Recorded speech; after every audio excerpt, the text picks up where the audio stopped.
ব্যবসা বিনিয়োগে আস্থাহীনতা, উৎপাদন সরবরাহ ও বিপণনে ধীরগতি। ব্যবসায়ী উদ্যোক্তারা বিদ্যমান আইনশৃঙ্খলা পরিস্থিতি নিয়ে উদ্বেগে। ব্যবসার প্রসার কিংবা নতুন বিনিয়োগ করা নিয়ে শঙ্কায়।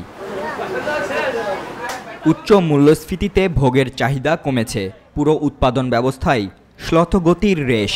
ফলে ব্যক্তি কিংবা প্রাতিষ্ঠানিক খাতে লাভ ও মুনাফার চিত্রেও সন্তোষজনক নয়। এর প্রভাব পড়েছে রাজস্ব আয়ে।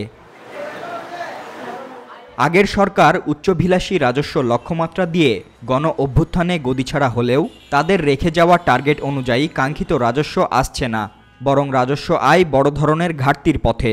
অর্থবছরের 4 মাসেই রাজস্ব আয়ে টানাটানি চলছে। ঘাটতি ছাড়িয়েছে প্রায় 31,000 কোটি টাকা। জাতীয় রাজস্ব বোর্ডের তথ্য বলছে, অর্থবছরের প্রথম 4 মাসে এনবিআরের মোট রাজস্ব আদায়ের লক্ষ্য ছিল 1,32,112 কোটি টাকা। এর বিপরীতে আদায় হয়েছে 1,01,344 কোটি টাকা।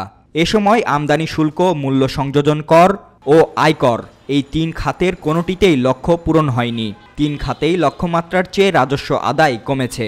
আলোচ্য সময়ে সবচেয়ে বেশি ঘাটতি হয়েছে আয়কর খাতে। 4 মাসে ঘাটতি হয় 13,500 কোটি টাকার মতো। এই খাতে আদায়ের লক্ষ্য ছিল 45,242 কোটি টাকা। এ সময়ে আদায় হয়েছে 32,489 কোটি টাকা। এ সময় ভ্যাট বা মূসক আদায়ে ঘাটতি হয়েছে 11,000 কোটি টাকা। ভ্যাট আদায় হয়েছে 36,137 কোটি টাকা। এই সময়ে এই খাতের লক্ষ্য ছিল 47,239 কোটি টাকা। আমদানি খাতে 39,630 কোটি টাকার লক্ষ্যের বিপরীতে আদায় হয়েছে 32,718 কোটি টাকা। এই খাতে ঘাটতি হয়েছে প্রায় 7,000 কোটি টাকা।